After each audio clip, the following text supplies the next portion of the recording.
লগতে সংবাদ মাধ্যমক মই এই বিষয়ে জনাব খুজিছো যে যোৱাকালি আমাৰ বড়োলেণ্ড পিপলছ ফ্ৰণ্ট আৰু অসম গণ পৰিষদ দলৰ লগত মিত্ৰতা চূড়ান্ত হৈছে। মিত্ৰতাৰ যিটো ষ্ট্ৰাকচাৰ আমি নতুন দিল্লীত আমাৰ ৰাষ্ট্ৰীয় নেতৃত্বৰ পৰা অনুমোদন পোৱাৰ লগে লগে আমি ঘোষণা কৰিম। কিন্তু এজিপি আৰু বিপিএফৰ লগত আমাৰ মিত্ৰতাৰ আলোচনা আমি যোৱা নিশা সম্পূৰ্ণ কৰিছোঁ আৰু দুইটা ৰাজনৈতিক দলৰে আৰু বিজেপিৰ মাজত সম্পূৰ্ণ বুজাবুজি হৈছে। কোনো ফ্ৰেণ্ডলি কণ্টেষ্ট আদি নাথাকে, সম্পূৰ্ণ চিট বাই চিট আমাৰ এলায়েন্স হৈ গৈছে।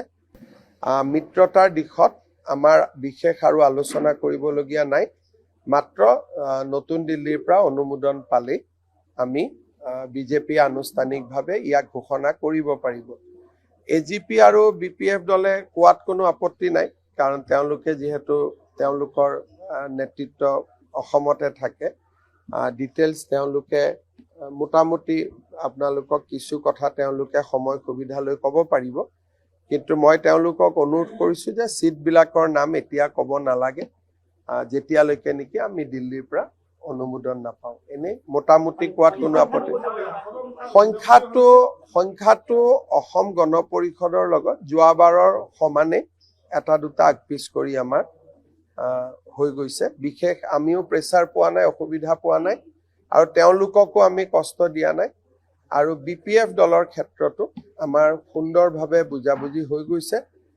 সন্ধিয়াকৈ হাগ্ৰামা মহিলাৰী ডাঙৰীয়াই হয়তো এই বিষয়ে লগতে সংবাদ মাধ্যমক মই এই বিষয়ে জনাব খুজিছোঁ যে যোৱাকালি আমাৰ বড়োলেণ্ড পিপলছ ফ্ৰণ্ট আৰু অসম গণ পৰিষদ দলৰ লগত মিত্ৰতা চূড়ান্ত হৈছে।